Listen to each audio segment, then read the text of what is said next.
All righty. So I think it's time for us to get going. Matt, are you ready to roll? I'm ready to roll.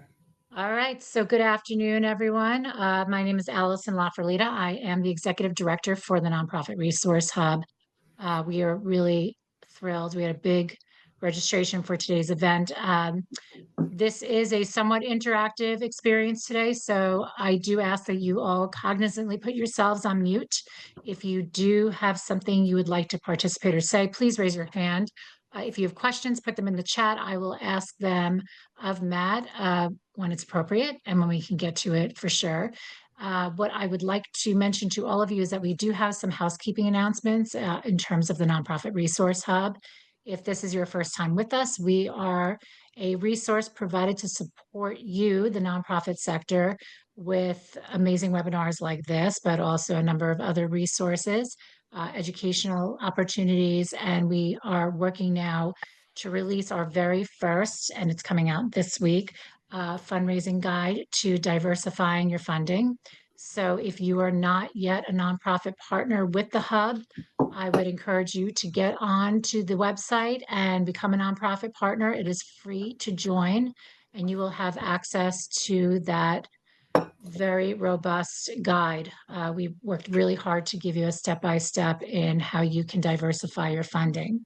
We're also going to be releasing a step by step on micro strategic planning. So that has seemed to be a new trend that's coming up that you're doing your micro strategic plans. So if you wanted a template or a guide to look at, also join as a nonprofit partner, and we will be sure to get that to you. If you just want to become a nonprofit partner, you're welcome to do that as well. So if you have any questions, you are welcome to put them in the chat. I do ask that everybody, again, please mute yourself. I would like to introduce today our presenter, Matt Thompson.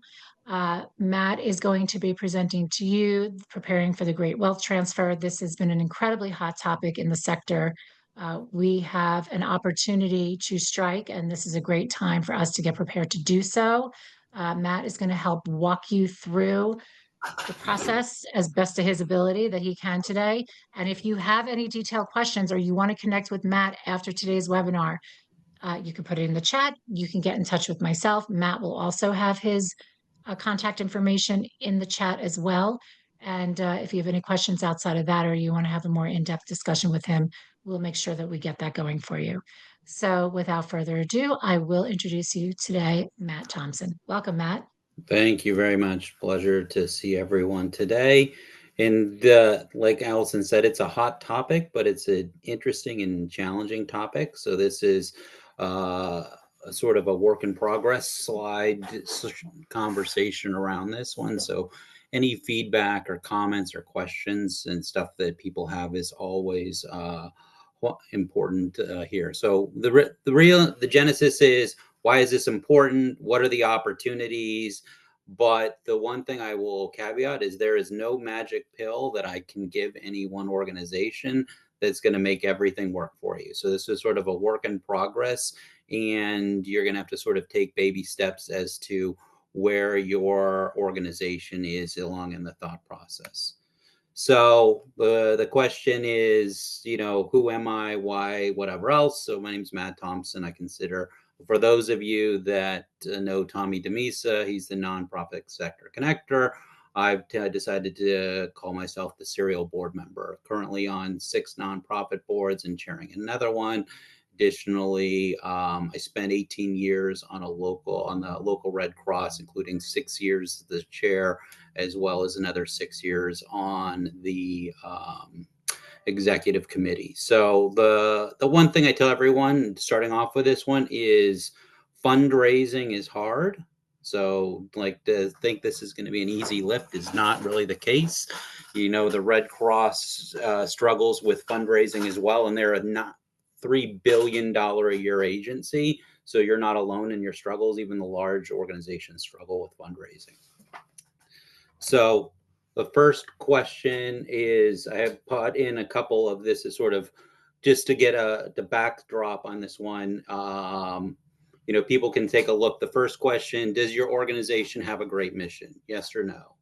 If you received a meaningful donation, would it have a significant impact on your agency, yes or no? And have you investigated or applied for the Mackenzie Scott grants? So that was the first one, is where if people get a couple chances to populate the answers into this one.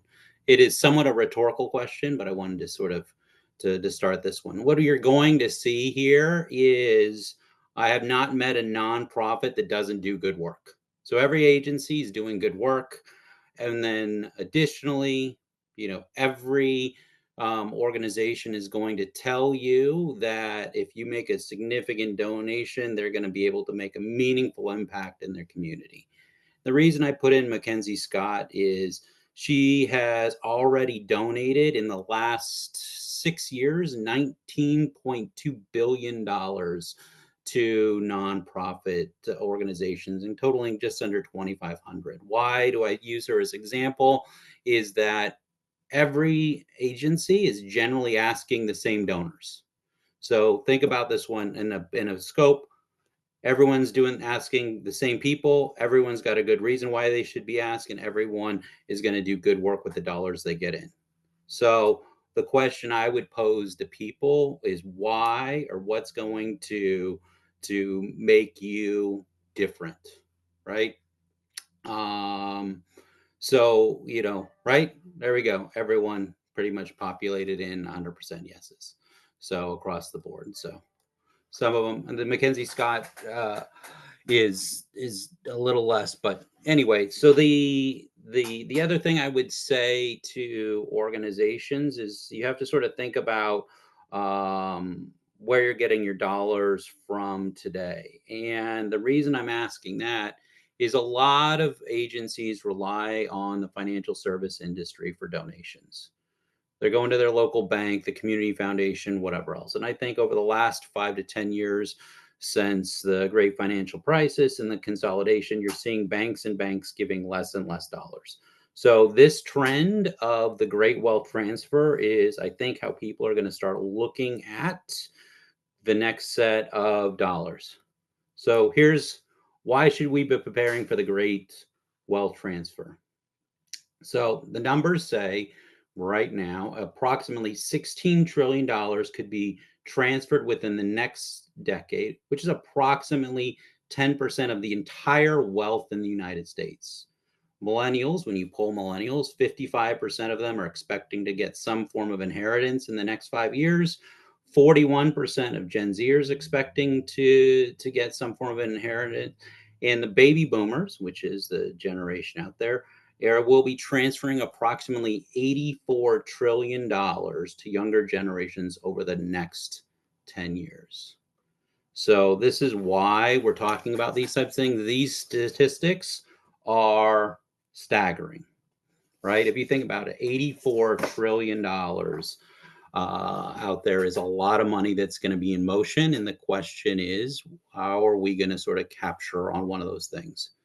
So this brings me to the next poll question, which is understanding your donor database.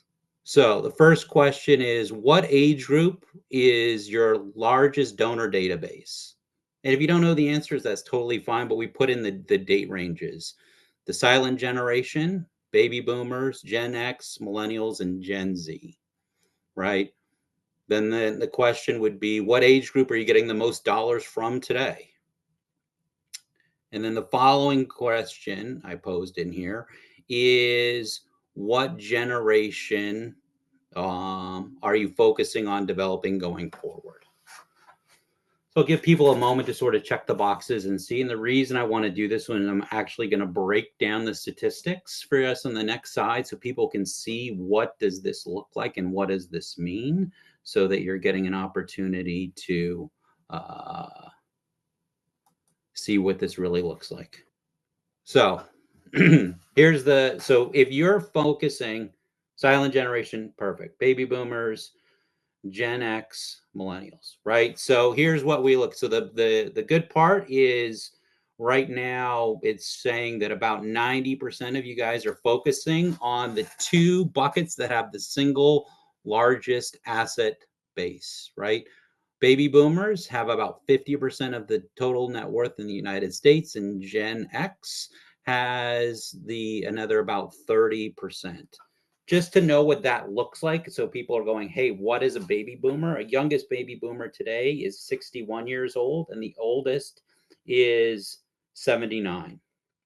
Gen X is your 40 to 60-year-olds. The silent generation, which is the 80 to 97. Then millennials and Gen Z sort of break down into the smaller buckets. They've been sort of bucketed together in about 10%, which is your 13 to 40-year-olds. So just as the question is where these dollars going to trickle down to, right? Is the silent generation and going to give it to the Gen X, et cetera. So the reason I populated these in sort of buckets is that the way you cultivate the silent generation or baby boomers or Gen X or millennials is going to be completely different in the way you're engaging with maybe your current donor base. And so I'll use this the best example. If you are running an agency and you're do galas and stuff like that, and your focus, your target market is baby boomers, which is your 60 to 80-year-olds, when they come to the gala, who are they bringing? Right? Because if they're not bringing their millennials or Gen Zs, either the family has to believe in your mission or the kids have to as well. Otherwise, those donors, as they move on, will evaporate, and the millennials and the Gen Zs are going to get the dollars, and they probably, if you don't have a relationship with them, is move on to another organization. So the question really becomes, how are you going about cultivating the relationships in all of the various buckets? Has anyone, I'm going to ask a question right now, just in general, has anyone had any success in cultivating the millennials and Gen Zs, given the fact that no one says they're targeting them, and in the fact that 50% of these will inherit money in the next 5 years, in their opinion? Matt, I'm looking at the comments section. I don't see anything as of yet. If I may, I will share a brief story of success to that. Please. Um, that I was leading an organization, and there was the mother was writing the check for the organization for a very long time, and she had fallen ill, and her children were taking over her financial affairs. This is a family foundation, and the daughter called me 3 weeks into being a new executive director and said, "Hey, I'm looking at your 990, and my mom is floating your whole organization." And I said, "You're right, and I'm sorry about that." Um, she said, "I don't know how we feel about this. This really doesn't resonate with us. The mission um, was not resonating with the kids." So I asked her for a year. We had another year left on her mother's donation. I said, "Give me a year. I'm going to try to diversify that funding. And if in that year we meet again and you are not happy with what we're doing, then by all means, I would never take a dime from you." A year later, a lot of blood, sweat, tears. She came back. She told me she was going to give me 30 minutes. She stayed for 2 hours and wrote us a check for $750,000 for that year. So there was a lot of cultivating that relationship throughout that year. There was a lot of keeping tabs on what we were doing through that year. And there was a lot of helping that mission resonate with the children that year. So they felt an emotional connection to the organization like their mother had.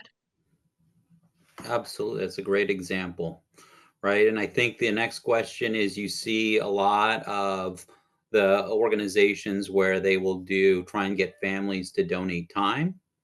They will, yeah, whether it's the beach cleanups, the food pantries, the walks, the runs, all those types of things. And this is your opportunity to try and create a longevity of your organization, because you've already won half the battle. In essence, one generation knows your organization and likes you and is going to say good things. So now the question is, how do you get the next generation to move into wanting to support your organization?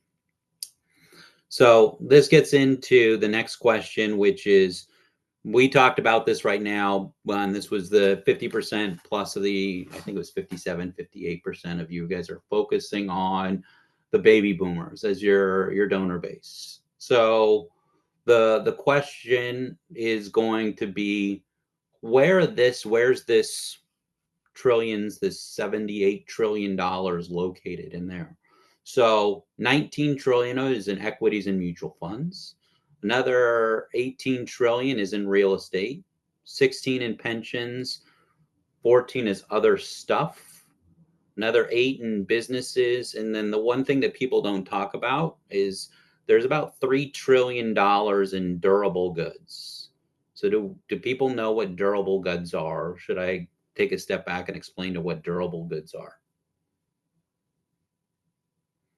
All right, I'll do 2-second overview on durable goods. Durable goods are cars, boats, planes, arts, furniture, whatever else.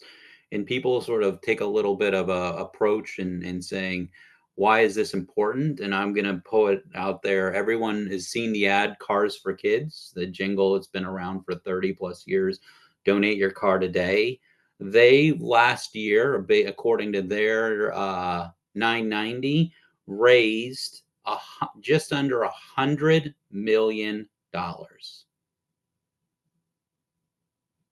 So there is people out there taking these things in. They've also moved on. If you look at their mission, they've moved on to other durable goods. They now take cars, boats, airplanes, and real estate. So they're realizing that the demographics are changing and people are trying to unload things that people don't want, right? When you going through and moving in, you're clearing out a house or something from an estate, all of these things have to be sort of looked at. So if you're just targeting, hey, I'm going to get them to write checks, which is what a lot of organizations do, this is a much harder ask. So, and just as a food for thought of the in essence investment breakup out there of that one, cash or bank accounts generally represent only 2% of the total net worth. So if you're asking people to just write checks to support your organization, you're only going to get 2% of their net worth, which goes on to our next question here. The first one is, can your organization take a stock donation today? If someone calls you up and says, hey, I want to make a stock donation, can you take in a stock donation today? The next one is, can you take a real estate? And the last one is, can you take a durable good donation?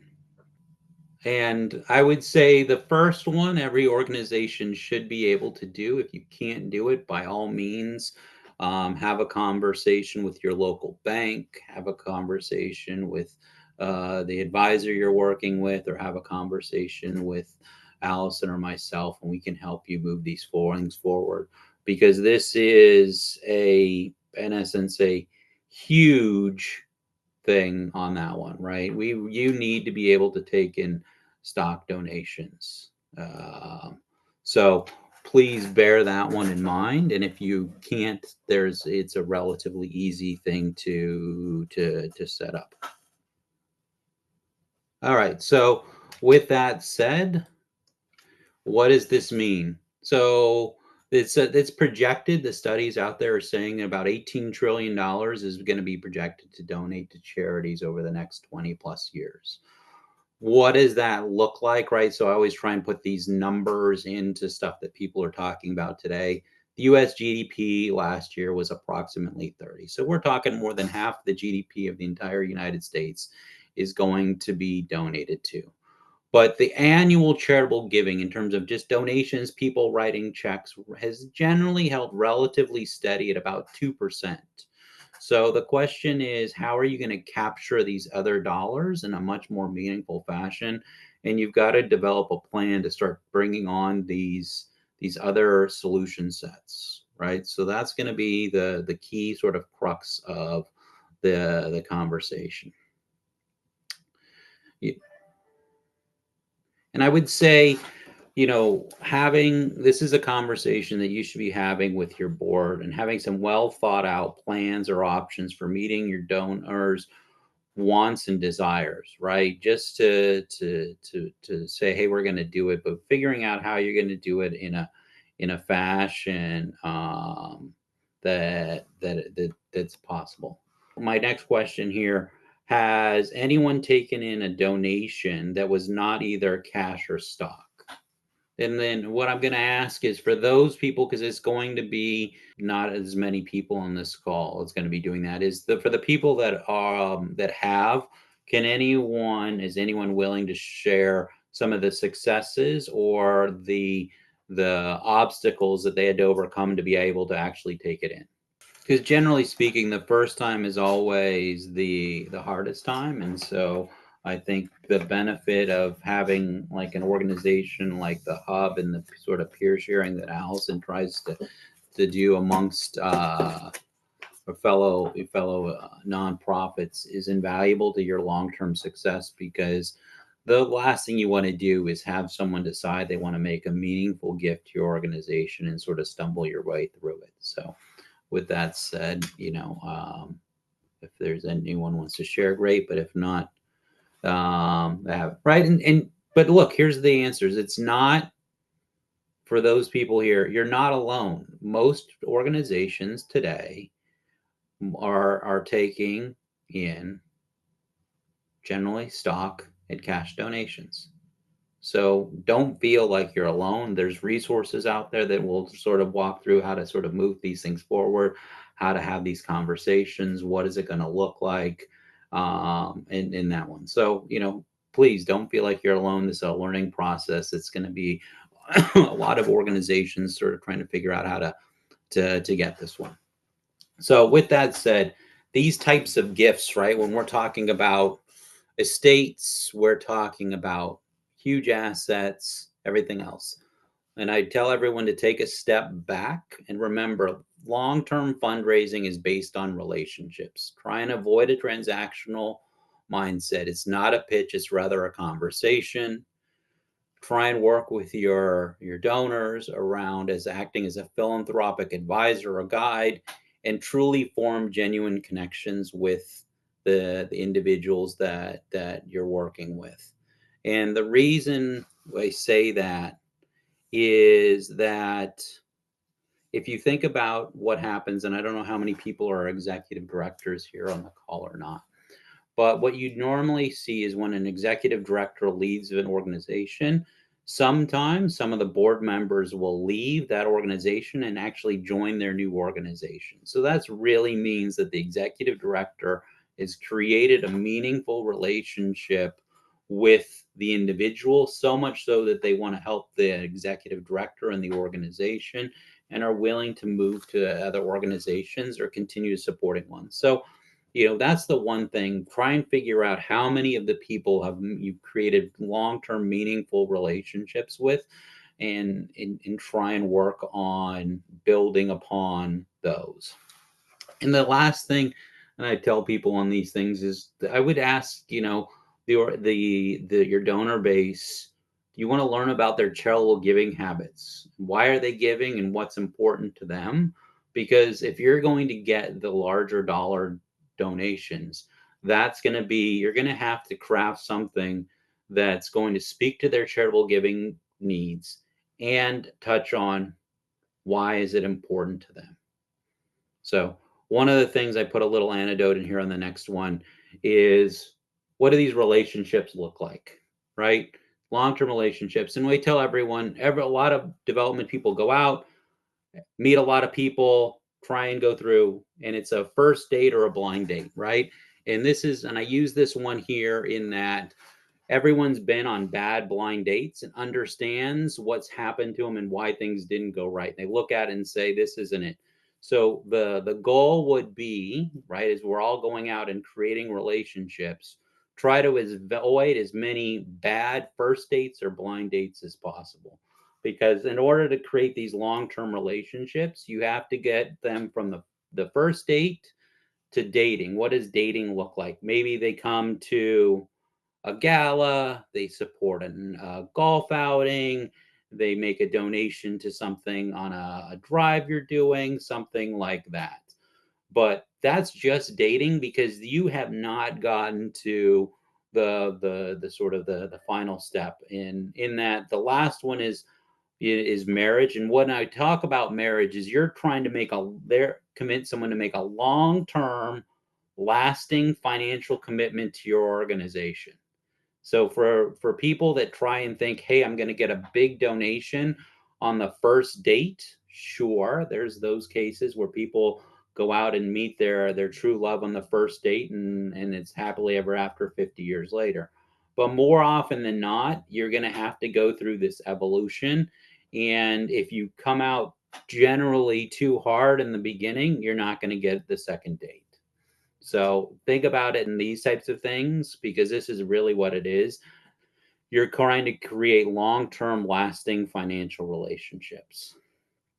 Matt, before you move forward, I'm sorry to interrupt, but we do have one participant that does have a story about receiving property from a board Perfect. member, and I just wanted to offer them that opportunity to speak.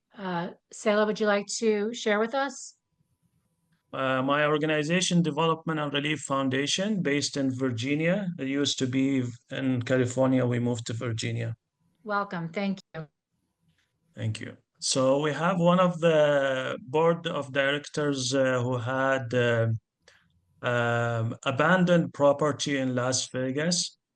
So he decided to give it to the organization. So we hired a realtor because we couldn't manage the property, and we sold it out, and then we got the money out of it. And also we have two of the donors who they put in their will our organization to own their property after they died. So that's a couple of examples. Absolutely. And did when you put them in the will, and we're going to touch on this, and this is I appreciate you bringing this up, and I'm going to put you on the spot if you don't mind. How do you sort of acknowledge them putting in your will and maintain it? Because right, they could live another 10, 20 years plus, and they could change their will, or their kids could get involved. How do you go about sort of building and maintaining that long-term relationship? So we involved a law firm to take care of this issue, and then we renew it. Even the donors, from time to time, he just sending an email and letting us know that we are renewing the will and all those things. So it's voluntarily from their sides. They wanted to donate. Yeah, that's great. But like you said, you had to get lawyers involved and these people Yeah. and trying to sort of manage it. And also you, like you said, you're trying to keep tabs of them and the donors engaged to some extent as well. So, Right. think of, and I appreciate you sharing that. Think about this for your fellow members, is that these long-term ones are going to take a lot more work than and development than what you would normally go about doing. So just remember that one. So here's the question. Like we talked about in the beginning, I asked the two questions before. Do you have a good mission, and can you do good work, right? So the question I would pose to everyone is, what sets yourself or your organization apart, right? And so I would come back and say, these are the things where you have to, I think, for a lot of nonprofits, change the way you're interacting, because a lot of organizations, right, they're going to support your mission, and that's great. But what happens if they're like Allison said, is they weren't really all in on that on the mission, right? They were like, well, I'm not really that excited. And Allison came back and said, well, these are the things we're going to do that's going to help set us apart, to prove that we're a great organization doing good things, and went out and started doing some additional work that needed to get done, that was non-mission related, right? Changing the donor data, the base of that one. So I would say, think about these types of things. Think about how your organization can engage and enhance the experience of your donors. What I mean by that, right, is what can you guys bring to a donor? Is it There's a lot of different things out there that you guys can do. Would it be, could someone of one of their friends or family members benefit from the services you're providing? Can you offer team building events for their organizations? Can you provide educational information on it?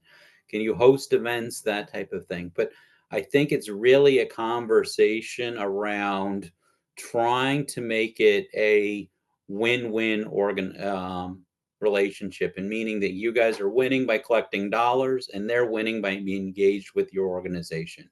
I think that's the true one where we can start building up some of these longer term relationships. So, then I'm going to do the next one is I'm going to give you 3 tips that I think, as you're out talking about large gifts, that are going to be helpful. So you're seeing today, I don't know how many people talk about, is mission alignment. Is your organization 100% in mission alignment? Meaning, does the board look like the communities that you serve? Or is the board in line with what you guys are doing? Another example, and I tell people for mission alignment, people are looking at these, and I think it's even more critical with the younger generations because they're definitely doing more research on the organizations that they support. If you're you're a mental health agency, but you don't offer EAP benefits to your employees, or your investment strategy, you're a climate group, but your investment strategy owns oil and gas stocks in it, or you're in essence advocating for the disenfranchised, but you're not offering social service or retirement benefits or health benefits to your employees. I think today's day and age, everyone needs to be able to have a real conversation around how your organization is offering 100% mission alignment in everything that you're doing and how you're doing it. So we talked a little bit about on stock donations before, but understanding cost basis and stock donations is an extremely valuable thing. If someone's writing you a check, I would suggest the conversation would be, hey, we really appreciate the the check that you're writing, but do you know that we take in stock donations?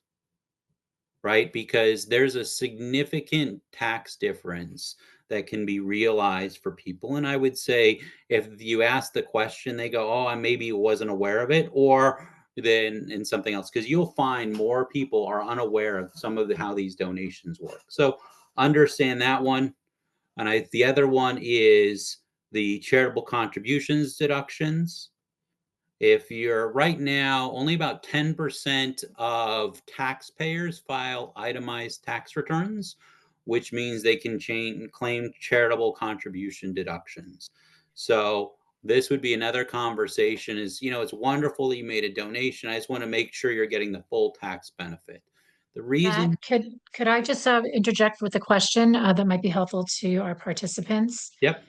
Is there, when they are talking with the next generation of their donors, are there some keynotes that they may want to know when they're talking to them about the advantages that they want to communicate to those? I'm sure a lot of those donors already know what those advantages are, but perhaps they want to reiterate those benefits or mention it when they are talking to those potentially new donors. Yeah, absolutely. And I think there's a lot of things out there, and understanding how to effectively and efficiently transfer wealth from one generation to the next. Not all assets and not all dollars are the same, but as a nonprofit, the organizations potentially have benefits depending upon the assets that you can take advantage of, that makes it much more advantageous for them to donate those dollars to you versus someone else, or giving it to the next generation. And that's why you're seeing some of the properties and some of these other things start taking shape out there.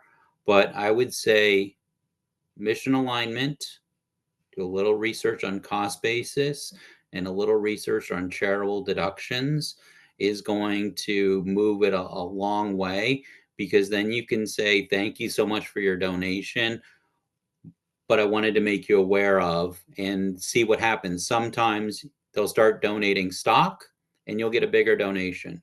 Sometimes if they didn't realize they weren't getting the charitable deduction, they will have a conversation with their accountant and they might front load donations to you guys that are bigger so they can actually get the donation. They were unaware that they weren't collecting these types of things.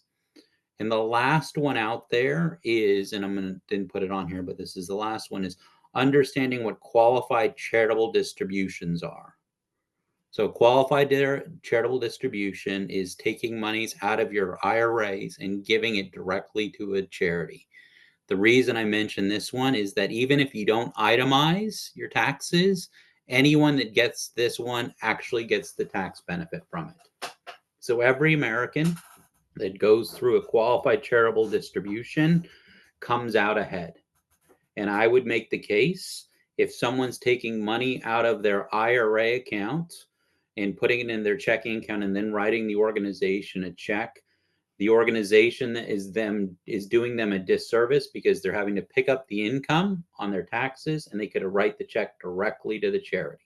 Have any questions on these types of things? Because I know there's a sort of a lot going on here, but those are the sort of the key tips I would say that's going to help you set yourself apart as you're out talking in these types of things. And these conversations are going to lead to the much bigger ask, because now you're talking about different types of donations and planning that they're going to potentially start thinking about other plans as well. Matt, we do not have any questions in the chat, and I might be premature here, but what I always want to know and share with our participants is, what is the advantage for a nonprofit to work with somebody with your skill set or to work with you directly in managing these relationships? Yeah, I think, How can you help support a nonprofit? how can you help? And I would say, I think you need someone like myself, either on your board, or which is one of the reasons I'm on a lot of boards, or as an advisor within your organization, to help you move some of these conversations or be a resource. Like, we'll have a conversation. I had one with a nonprofit that runs a music camp up in Vermont, and they're in the process of trying to do some major gift planning. They do not have a development team yet, and the board chair and the executive director asked us to step in and help do some background work and research to help get these gifts up and off the ground, so that they have a higher chance of success in closing them.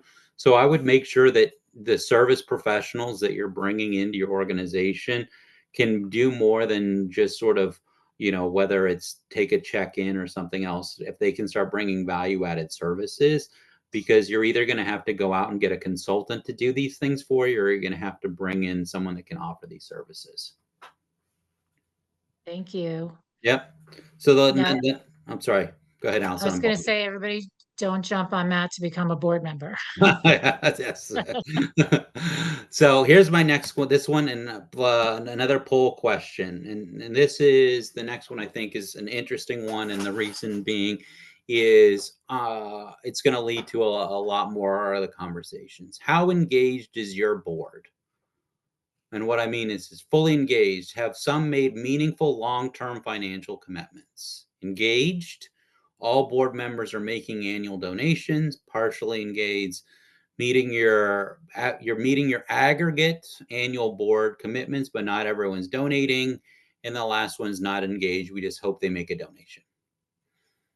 And this is, I understand people go, I get a lot of conversations. And Allison knows we have this a lot. I can't get my board to make a donation.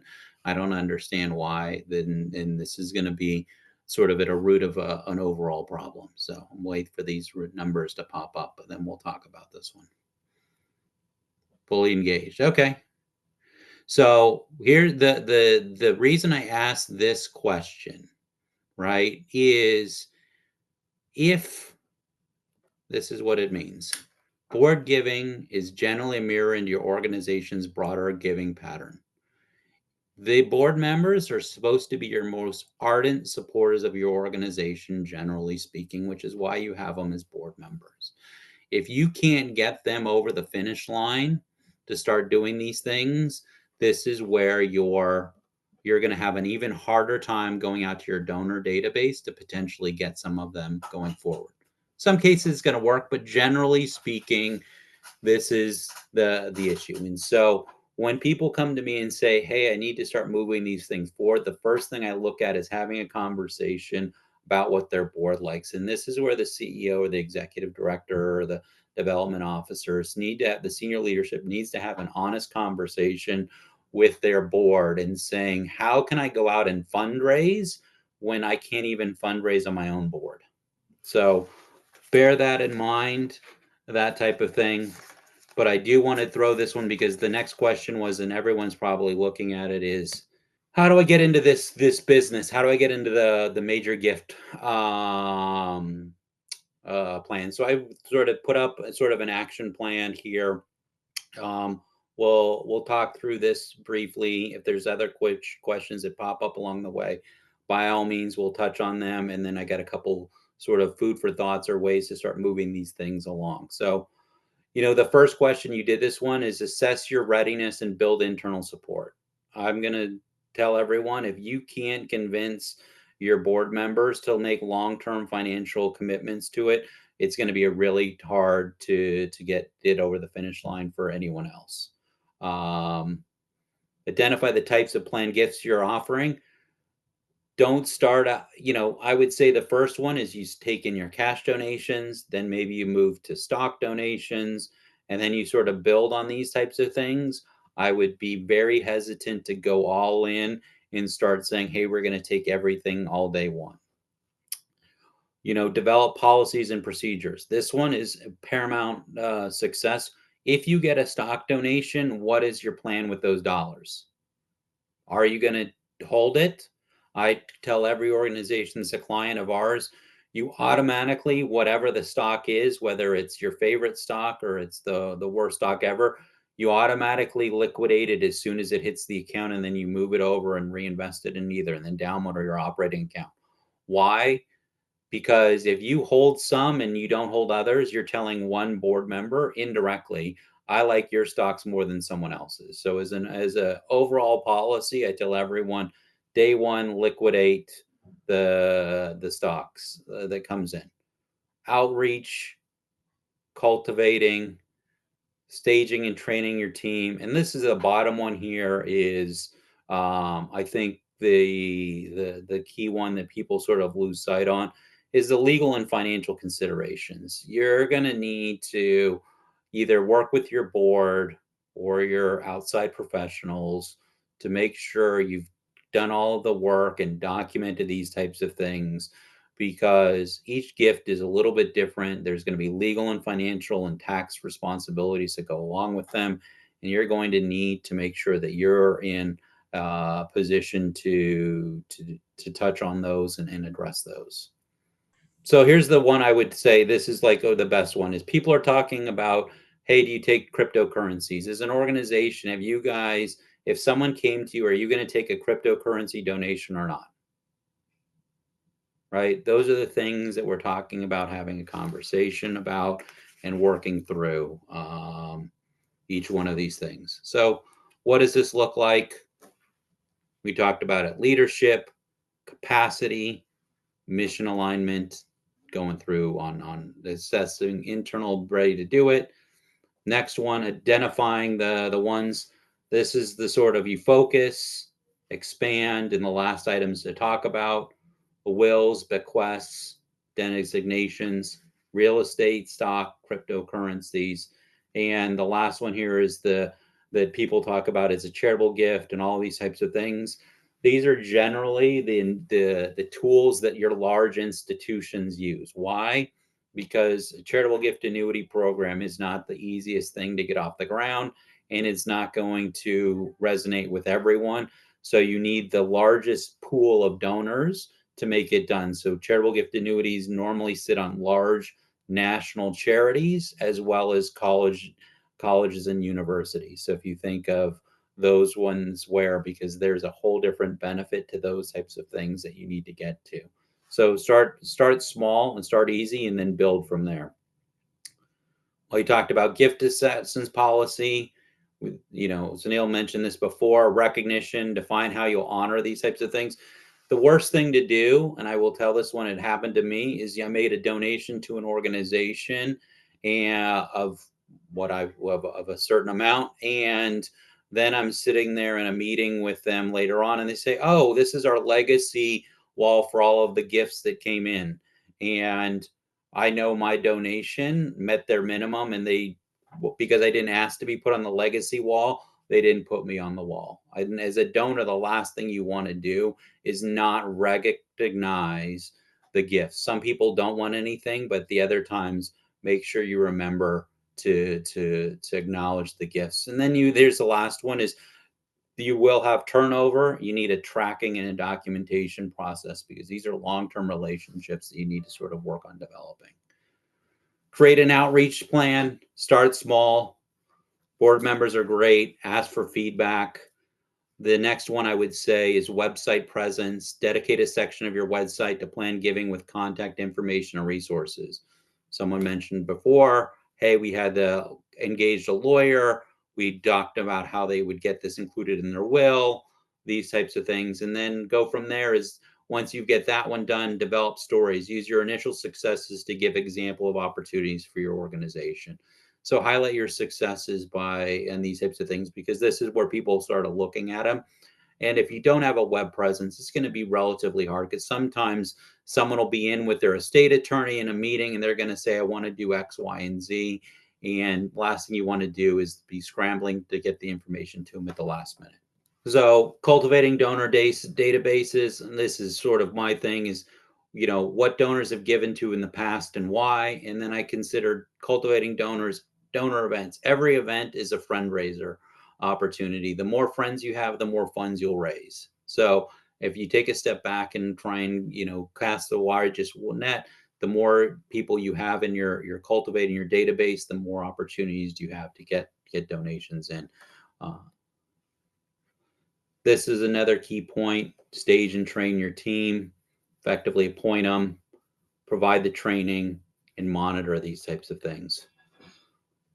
So, and this is one of those things: tax, legal, financial, crystal clear communication with the donor's intents will be honored.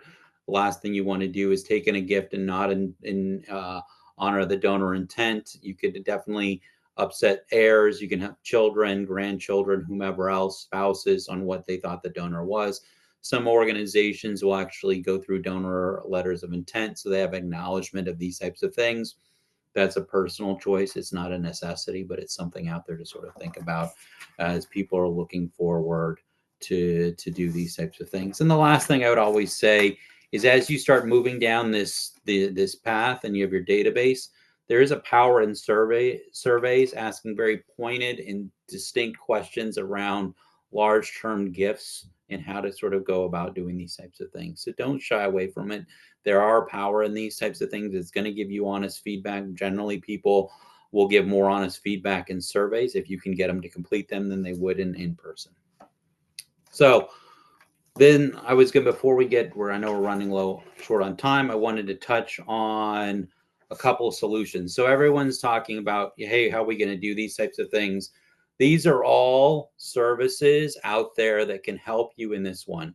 You can have your annual reports, content design. If you're publishing annual reports, talking about this one, make sure you have donor management software, fundraising consultants, fundraising events, partnerships, and resources. Meaning, if you can't take in the gift, but someone wants to still give you the gift as you're getting off the ground, community foundations or partner agencies always work.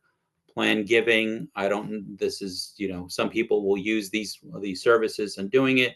Strategic planning and web development. All of these solutions are stuff that Allison and the Hub have access to in the most part, and can provide you these types of resources, so you're not out there trying and doing it on your own. But these are all the things you're going to need as you want to start moving forward in this space. So the last one here is a final thoughts. I get this question a lot is, hey, we want to build an endowment. but we've had limited success in doing these types of things. Well, building endowment, just taking a donation in is very hard. The large ones people talk about are a lot of the universities. But I would say, why don't we think about the endowment in a little bit differently type of these things that might resonate with more some of your donors. Develop a list of funds or endowment opportunities that speak to your donors, right? So depending upon your organization, maybe it's an acquisition fund, going out and buying new equipment or furniture for buildings. Someone might like to do something along those lines. Someone might want to do building maintenance, interior, exterior, potentially create an award pool for your employees, create, a benefit program for long-term retired employees, or a technology one, computer software. So just when you say, hey, I'm going to do an endowment, I think it's somewhat doesn't resonate with people. But sometimes certain organizations are much more inclined, or individuals, to fund something that speaks directly to them. So take a step back and think about these types of things and what the opportunities could look like, if you just sort of change the messaging a little bit. With that, any questions? So, yep, thank you very much. My ask is, if you thought the presentation was valuable, please reach out, as I love to make new friends. Matt, I want to thank you. This is a big topic, and I'm sure that we could probably do some spin-offs, just really focusing on certain parts of it with you in the future. I want to thank you for your time and for sharing always your knowledge and wisdom with us. If the group does want more specific topics covered with Matt, I ask that you please reach out to us and let us know. I also put in the chat if the group would like us to create some sort of guide regarding this topic, please let us know. And again, if you want to be in touch with Matt directly, uh, his information is now on the screen. If for some reason you can't get it, you're always welcome to call us. And if you're looking to access more of the resources that the NRH offers, please be sure to become a nonprofit partner with us. Thank you once again, all of you, for joining us during your lunch hour. Matt, thank you. And Absolutely. we will see you all again soon. Perfect. Thank you. Have a great day, everybody. Well. Thank you.